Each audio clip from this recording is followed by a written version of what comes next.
Good evening. The Jays are moving on, defeating the Yankees 5-2 last night, and now waiting to see who they'll face in the American League Championship Series. While the team was clearly in a celebratory mood after the game, so too were fans. And that fan excitement continues today. CTV's Rahim Ladani joins us live with more. Rahim.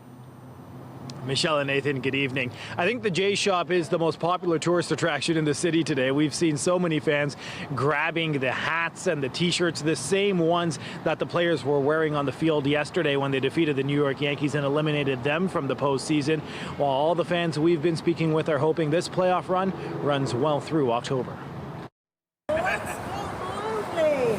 Bedazzled in blue, Jays fans are embracing every moment of Toronto's postseason push. It's great for the city, it's great for the economy, and it pulls the country together. For the first time since 2016, the Jays are heading back to the American League Championship Series. It's the team of destiny. I'm inspired. I have been a fan since day one. I was 93. I was here when we won the World Series, so this is very exciting for me. Start spreading the news. We're going!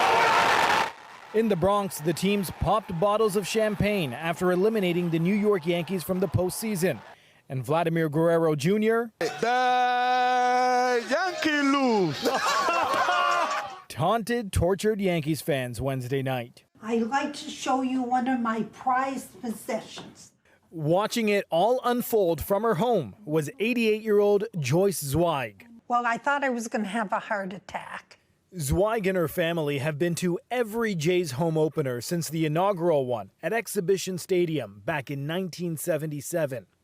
I did not believe that we really were going to have a major league team in Toronto. It was a terrible day. It was cold, it was snowy. Even as a lifelong fan, though, Zweig wasn't able to snag a seat for the upcoming ALCS home games. And she isn't the only one struggling to access tickets.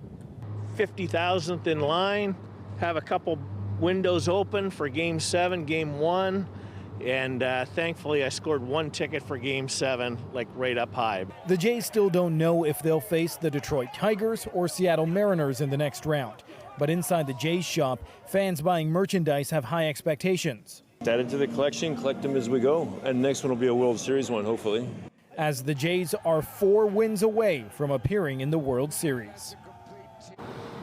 Now, if you can't get your hands on any tickets, don't worry. The City of Toronto has announced that they will be hosting free viewing parties throughout the ALCS at David Pico Square. That all gets underway with Game 1 and 2 on Sunday and Thanksgiving Monday right here in Toronto at the Rogers Centre.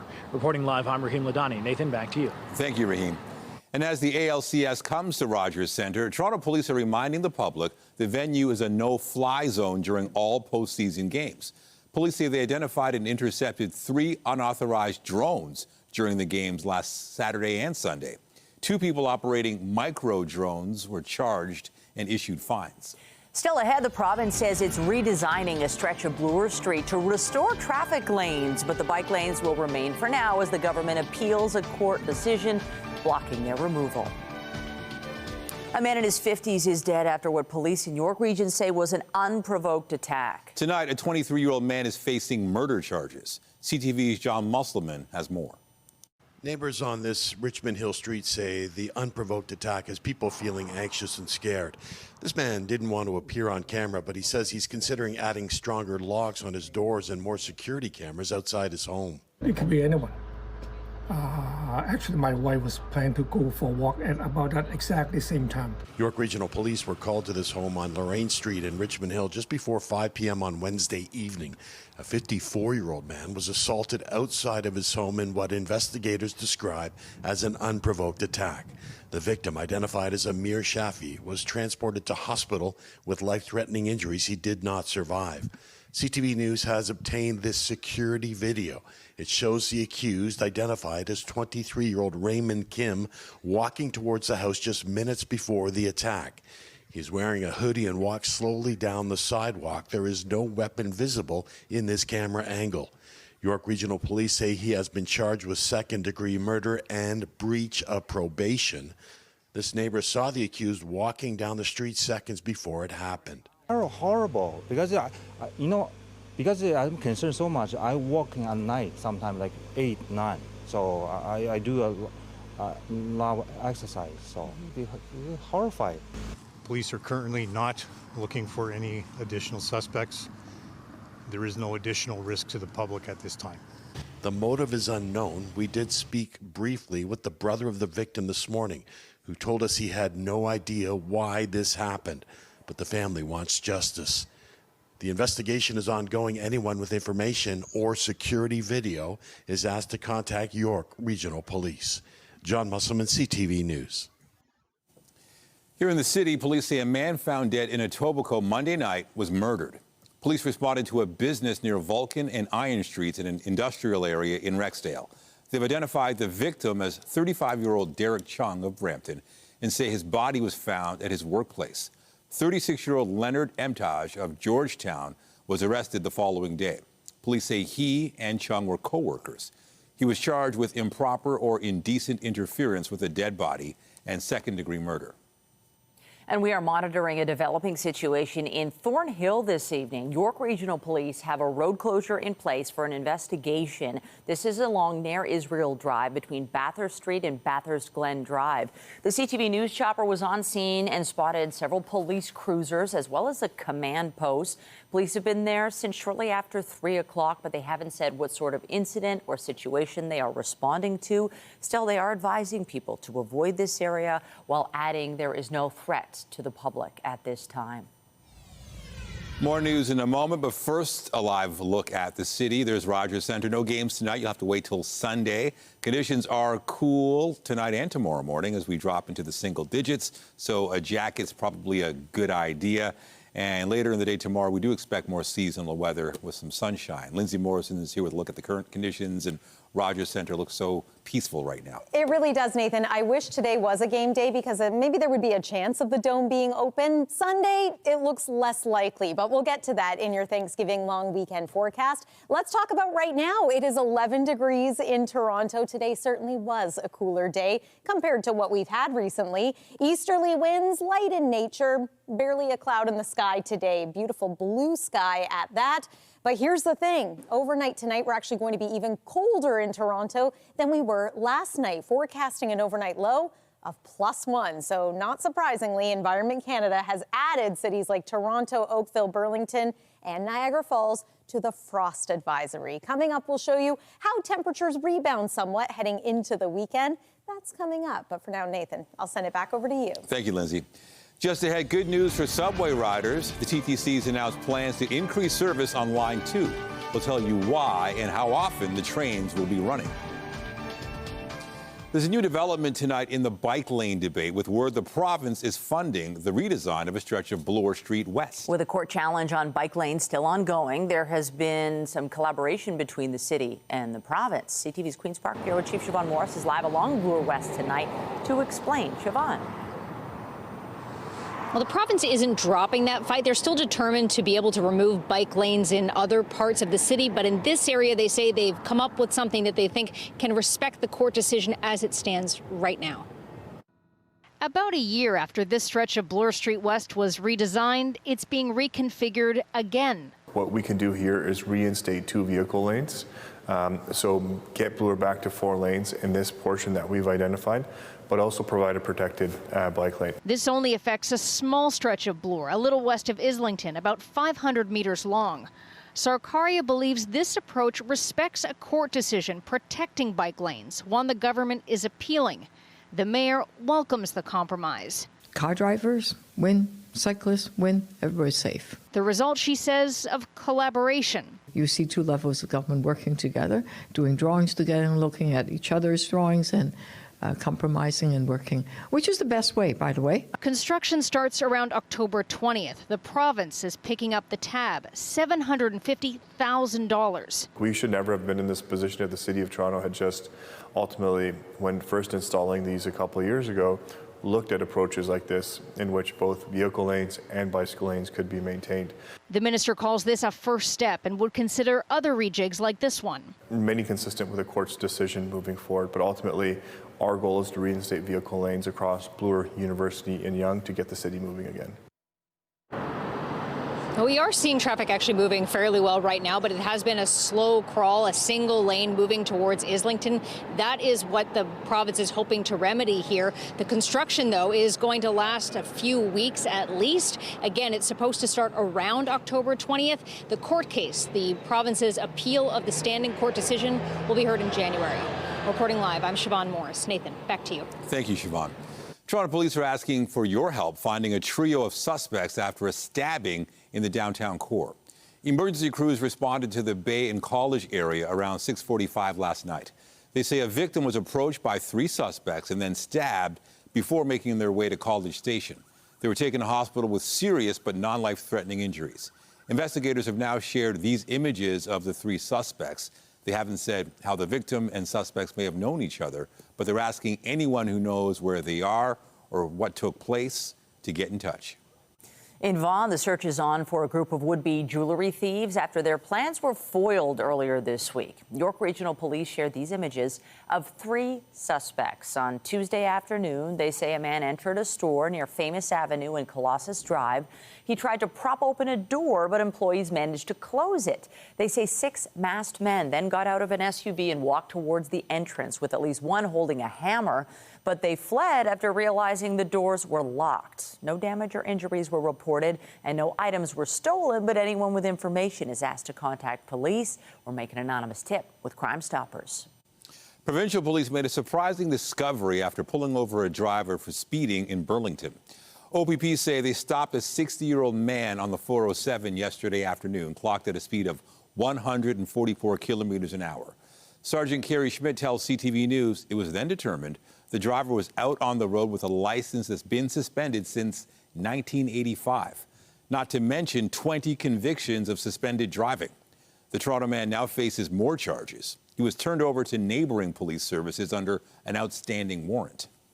The TTC is set to restore service on Line 2 to pre-pandemic levels. Mayor Chow made the announcement this morning. The move takes effect on Sunday and will mean trains arrive every 2 minutes and 20 seconds during the morning rush and increase service throughout the day. Service is also being added to the 72 Pape, 73 Royal York, and 94 Wellesley bus routes. Mayor Chow says adding 6 trains during the morning rush will mean the TTC can move an additional 6,000 people.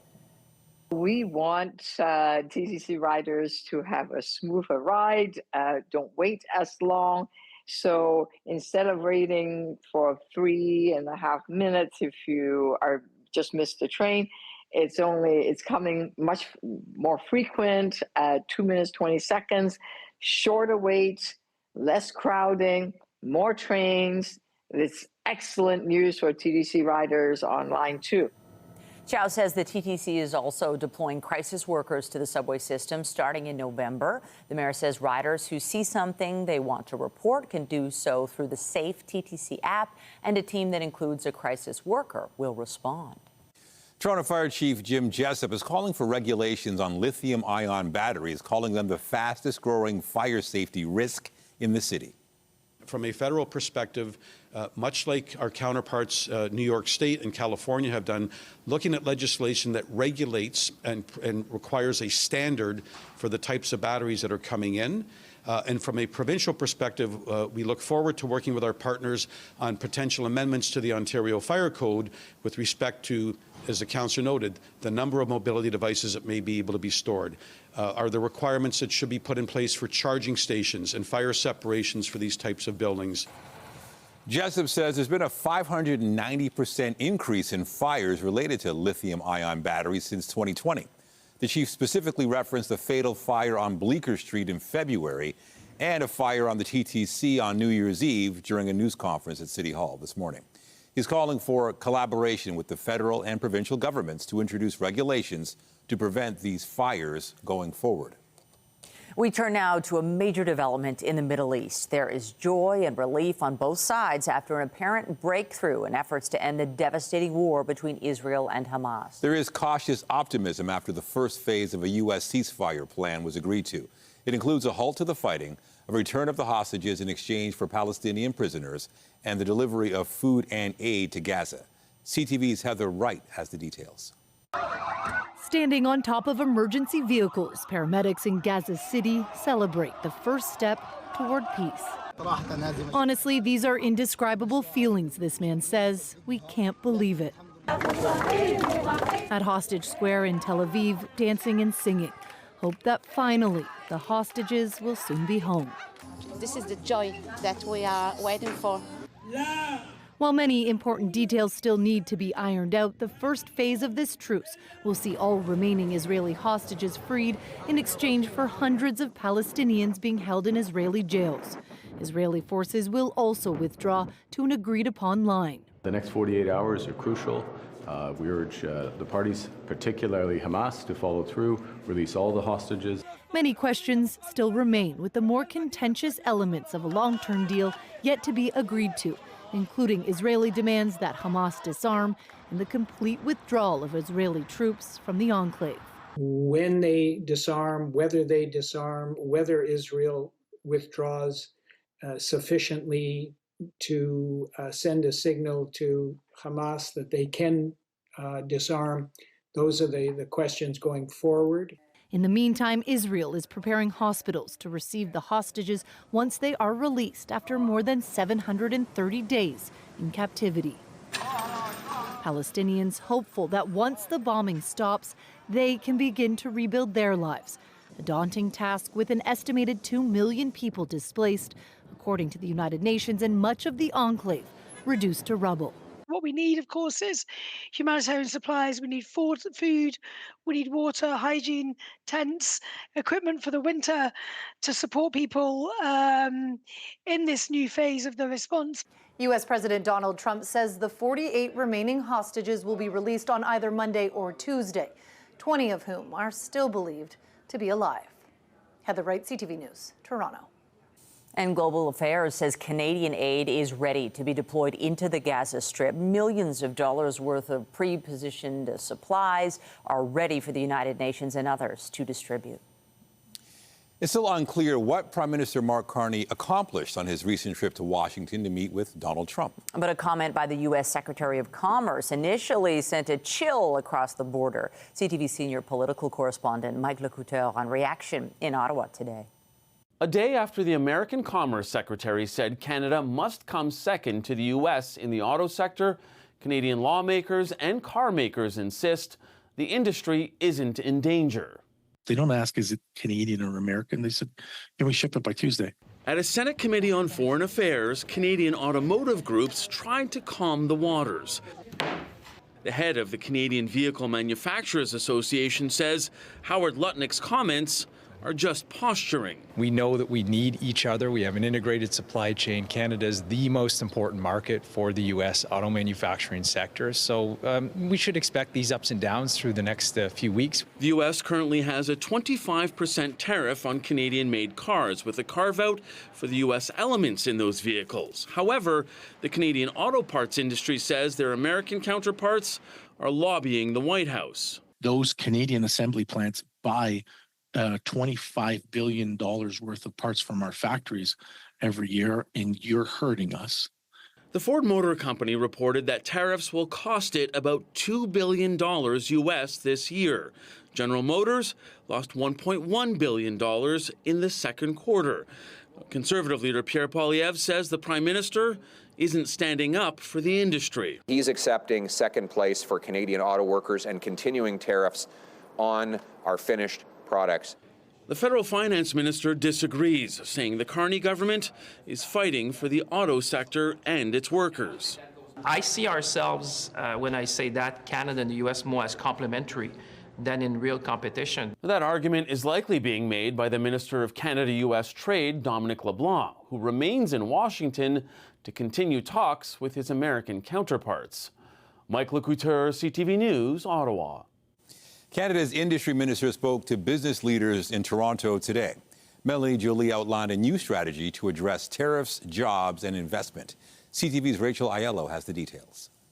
Today, Industry Minister Melanie Joly said the federal government has a vision to bring Canada into a new industrial era. It's a three-pronged strategy: protect tariff sectors, create new jobs, and draw in global investment and talent by building up key Canadian industries. We know that we can build the best ships, the best planes, the best drones, and have very strong supply chains across the country. We can have researchers, engineers, and welders at work. We will use the power of procurement to create jobs. Because ultimately what I've learned is companies rather have contracts than subsidies from the government. Detailing how she and Prime Minister Mark Carney plan to make this happen, Joly said Ottawa will leverage the new Buy Canadian edict to source domestic goods such as lumber and steel for future home building and defense contracts. And approving major projects will fuel growth in the critical mineral and energy sectors. Though experts are already cautioning strategies like this can go sideways quickly, and the key challenge will be how it's executed. The minister, tapping into her time as Canada's top diplomat, also said she wants to see Canadian companies become bigger, not only to solidify Canada's sovereignty, but to increase this country's soft power and influence abroad. Rachel Aiello, CTV News, Ottawa. The fourth Nobel Prize of this week was announced today in Stockholm. The Nobel Prize in Literature for 2025 is awarded to the Hungarian author Laszlo Krasznahorkai for his compelling and visionary oeuvre that in the midst of apocalyptic terror reaffirms the power of art. Works by the latest Nobel laureate have been praised for their artistic depth. He's received many other awards, including the 2015 Man Booker International Prize and the National Book Award for Translated Literature in the U.S. Several of his works have been turned into films. Coming up, a milestone on the measles front. Ontario's measles outbreak is declared over. The update from Public Health. And I'm Pat Foran. Coming up on Consumer Alert, romance scams continue to be a huge problem for hundreds of Canadians looking for love. A Toronto man says he was scammed out of $80,000. One group says banks need to do more to protect their customers. All of that story, that's just ahead. Well, no doubt it was a chilly start to the day today. Communities like Peterborough and Waterloo below the freezing mark. We were at about 4 degrees early on today in Toronto, which was our coldest temperature since about the first day of June. And waking up tomorrow morning, expected to be even colder, maybe a low of about 1 degree. But we do rebound over the next few days. It's going to be a pretty nice weekend to go out and enjoy a pumpkin patch. But there is the possibility of some unsettled weather. We'll take you through the long-range forecast coming up, and stay with us. We've got another full night of great shows for you right here on CTV. When you see it happen, send it to CTV News. Text 10400 from your screen to ours. Text 10400.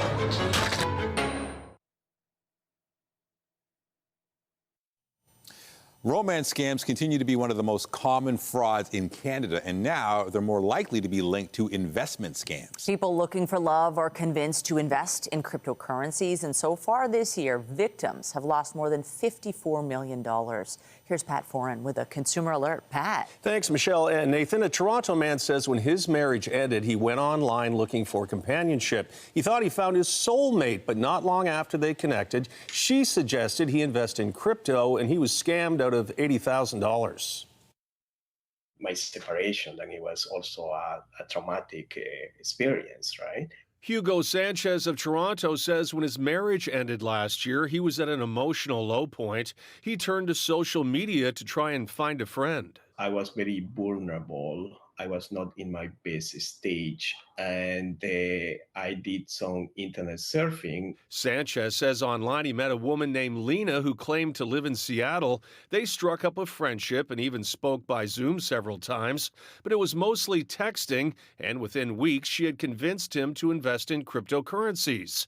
She claimed he would triple his money, but over time he was scammed out of $80,000. I felt devastated, obviously. It was the savings and also some money that I didn't have. Sanchez is in his 40s, but many romance scam victims are seniors. Elaine Harnham met a man online and was scammed out of $20,000. He fell in love with me when he seen my picture. These scams are not small crimes. They're crimes of trust. They rob people of their savings. They rob them of their dignity and their trust in other people. The Canadian Association of Retired Persons, CARP, has been raising awareness of romance scams, grandparent scams, and investment fraud.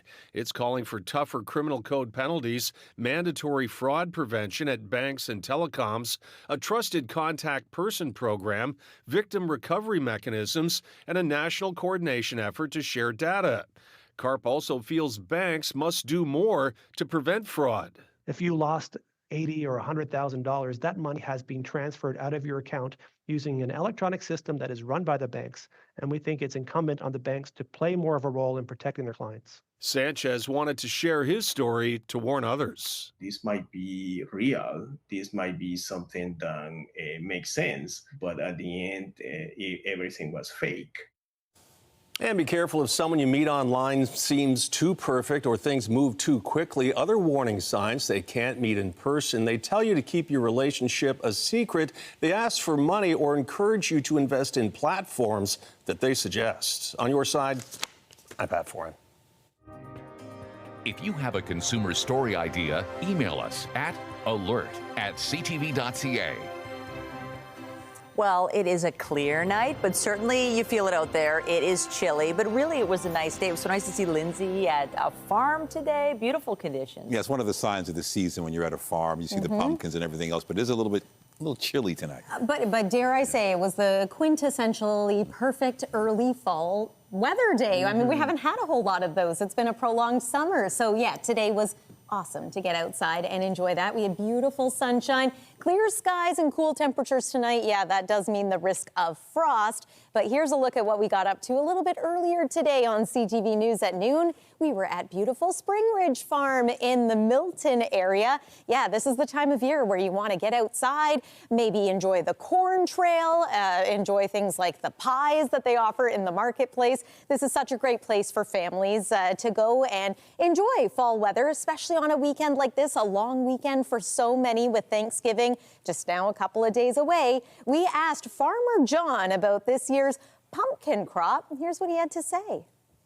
The pumpkin crop is really good. You'll find this year with the lack of rainfall, there's lots of meat in the pumpkins, so they're nice and heavy, well shaped, and good handles on them. Last year with all the rain, they were a little softer. So this year, I think the staying quality is going to be a lot better. Yeah. So we're happy with the crop. There's lots of variety, lots of shapes, lots of sizes. So yeah, if you want pumpkins, now is a good time to get them. And if you're thinking of maybe picking up a pumpkin to put on your porch, I got a good tip from Farmer John, too. He says with Halloween being on a Friday this year, maybe Monday or Tuesday of that week is the ideal day to carve it. So there you go. Happy pumpkin patching, everyone, this weekend. I want to talk about the temperature. We've gone down a degree or two in the last 2 hours here in Toronto. Peawanuck in the far north has gone up a degree or two in that same time span. So a bit of a difference depending on which part of the province you are joining us from. Tonight, though, it is going to be cold. We don't have any cloud cover acting as insulation or a blanket. We are exposed with the clear sky.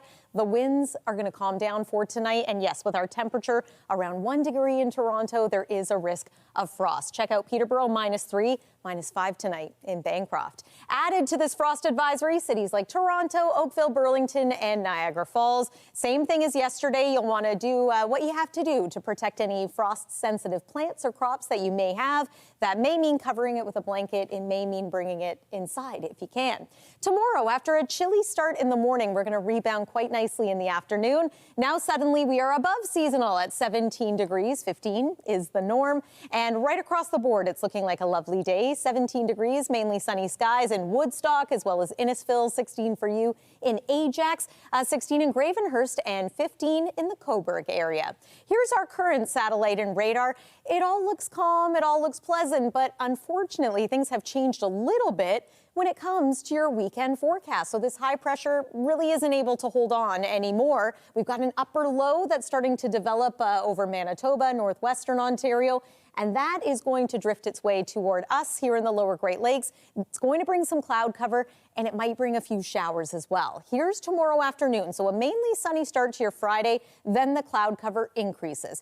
First chance of showers happens through the overnight hours, and then waking up on Saturday, some areas are likely to be impacted by this. Not everyone. It's not looking like a washout, but that chance of showers is going to be there. Another round could impact us into the early evening, but I also see signs of some clearing.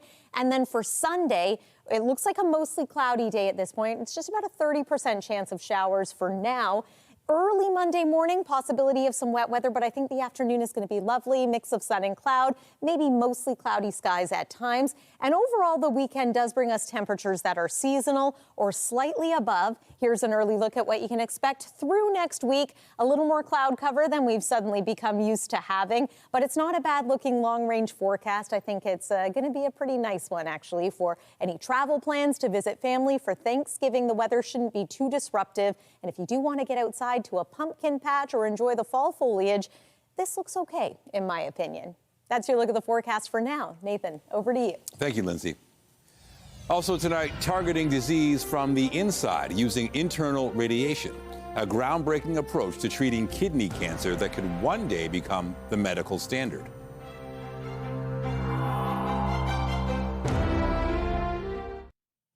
An Ontario hospital is hoping to recruit patients for a medical trial that involves a novel way to treat kidney cancer. As health reporter Pauline Chan tells us, it's already been proven successful in treating other forms of cancer.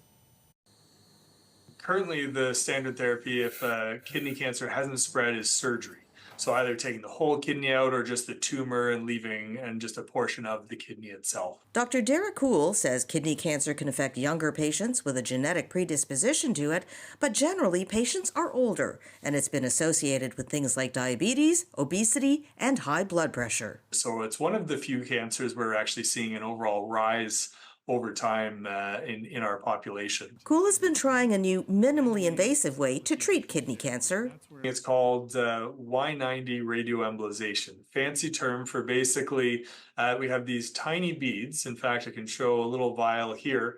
They're tiny little glass spheres. A catheter is inserted through the patient's groin. We navigate that all the way up under X-ray until we get to the arteries supplying the kidney. A water solution is pumped into the tubing, carrying the radioactive beads. So then they travel along this catheter all the way through into the patient and then get delivered out the end of our catheter. Directly to the tumor. So the radiation will be slowly given over the course of about 2 to 3 weeks before it's really essentially bland. We have a lot of experience using this technology for treating liver cancers for about the last 20 years, and it's been really effective with very, very few in the way of side effects. So far, Kuhl has done the procedure on 3 patients, and they're hoping to do a total of 16 as part of their trial.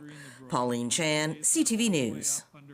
The province is set to spend $250 million expanding access to publicly funded fertility treatments. The Ministry of Health says the cash injection will support 25 clinics, including 6 additional IVF clinics. Health Minister Sylvia Jones says the government's goal is to help Ontarians start and grow their families by shortening wait times. Officials expect the investments will triple the number of families benefiting from the publicly funded program.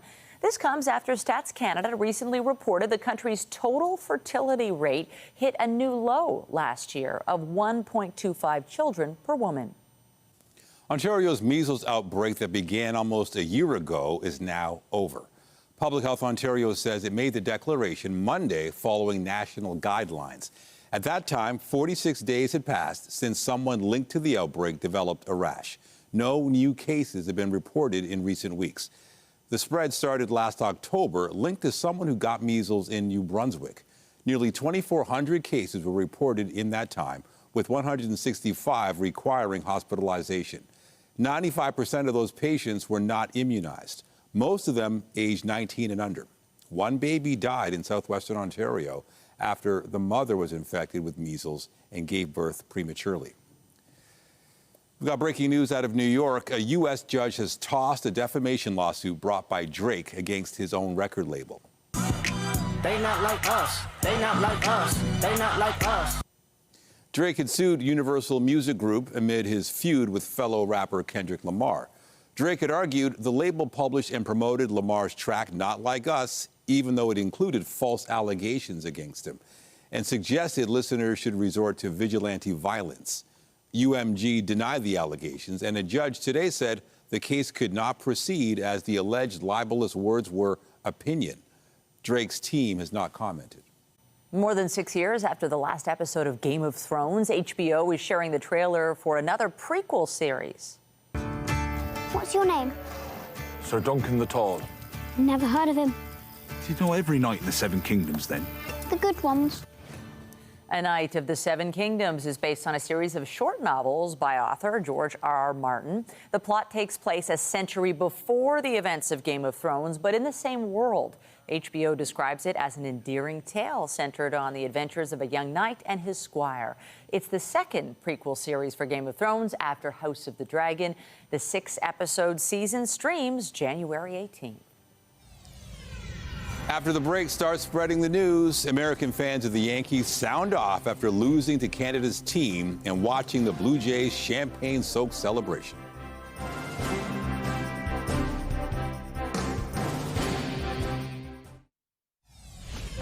It's the team of destiny. I'm inspired. I have been a fan since day one. I was 93. I was here when we won the World Series, so this is very exciting for me. Updating our top stories, Jays fans are ready for the American League Championship Series after the team beat the Yankees last night to win the ALDS. Tickets for the games at the Rogers Center went quickly today after they were released for sale. It could be anyone. Actually, my wife was planning to go for a walk at about that exactly same time. Residents of a Richmond Hill neighborhood are in shock after a 54-year-old man was killed outside his home in what police say was an unprovoked attack. Video obtained by CTV News shows a man walking towards the victim's home minutes before the attack. Police have arrested 23-year-old Raymond Kim. He's facing charges of second-degree murder and breach of probation. Car drivers win, cyclists win, everybody's safe. And a small section of Bloor Street West appears to be the site of a compromise between the city and the province in the battle over bike lanes. The Ford government announced it will pay for the reconfiguring of about a 500-meter stretch of Bloor West. The new design will reinstate 2 lanes of vehicular traffic, but also provide a protected bike lane. The Minister of Transportation says he would consider other similar rejigs in other areas where the province wants to see bike lanes removed. Remember to keep up to date day and night at ctvnewstoronto.ca by downloading the CTV News app. And if you have a news tip, photos, or video of breaking news, let us know. Aritzia's expansion into the U.S. is going well. B&M Bloomberg's Mirella Fernandez has more on the retailer's success and the day's other top business news. Revenues up 32% at Aritzia. The Canadian clothing retailer reported its latest earnings after the trading day ended. Net revenue came in at $812 million for the latest quarter, and that easily surpassed expectations. The company is seeing strong sales in the U.S. They were up 40% year over year. A company called Deep Sky plans to build a carbon capture facility in Manitoba.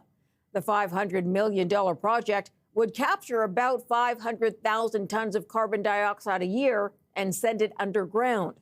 Deep Sky is looking to build outside of Brandon. Box office revenue came in at $37.7 million for Cineplex in September. That's $2 million more than September of 2024. Cineplex says moviegoers came out to see The Conjuring: Last Rites, and that helped to boost its bottom line. Here are the closing numbers for the day. The Canadian dollar is down more than 1/3 cent to 71.30.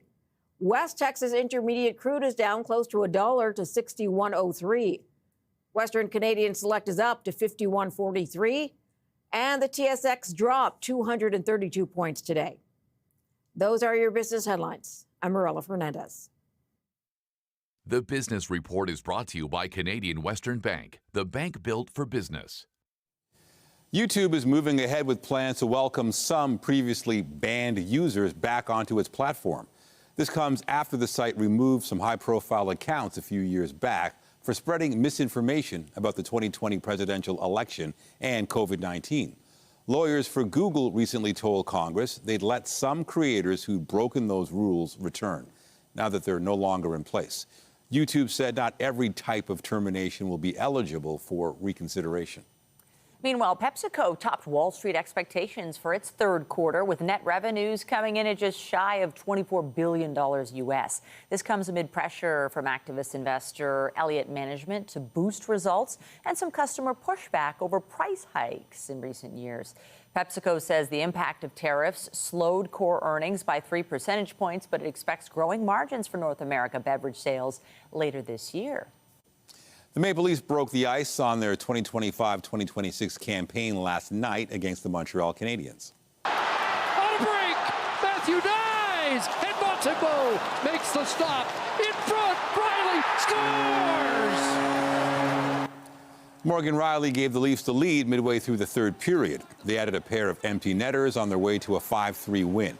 Leaf fans spoke about their hopes for the new season. What are you looking for this season in the Leafs? Matthews to take the next step. He's the captain. No Marner, no problem. And we have a tougher team. We need Stolars and Wall to stay healthy.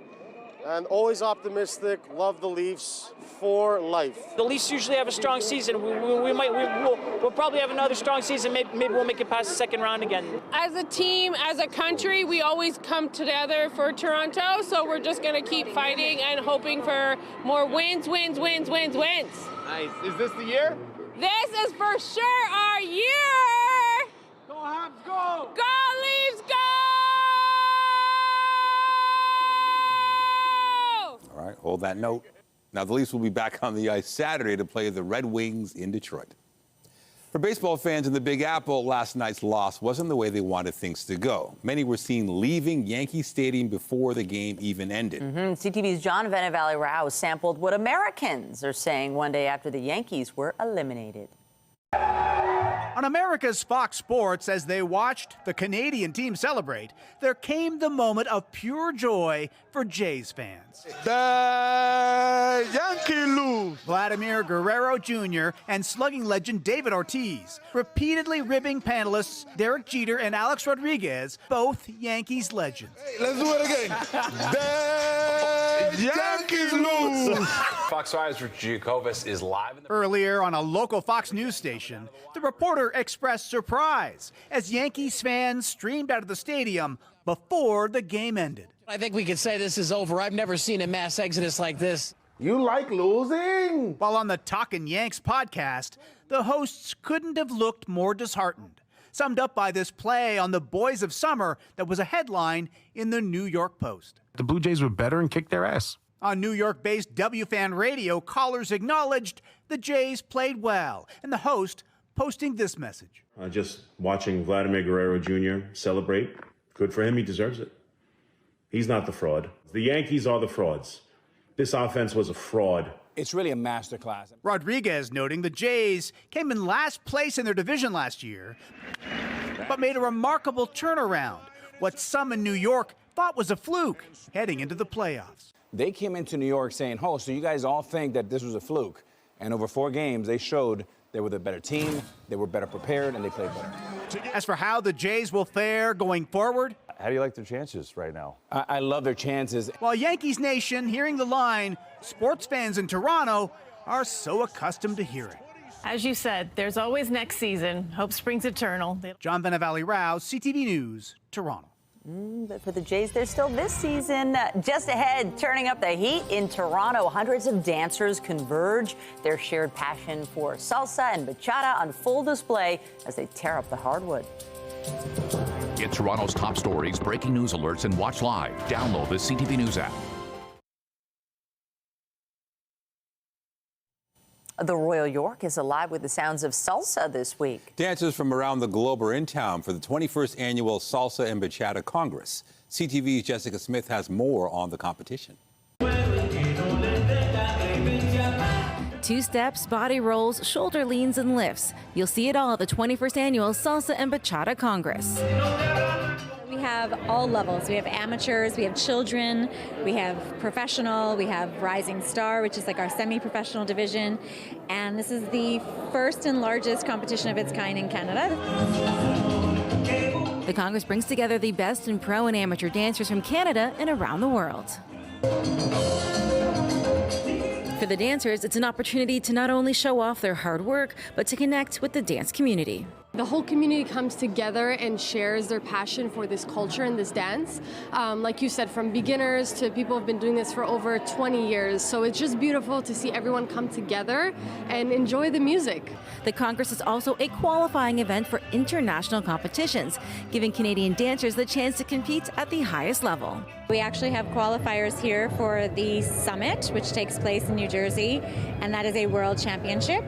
And we also have qualifiers here for the Universal Dance League, which takes place in Italy every June. Doing it all for the love of the big moves and signature styles. So I think we like a little bit of everything. That's why these weekends are so special to us, is because it's literally 5-6 days of nonstop adrenaline.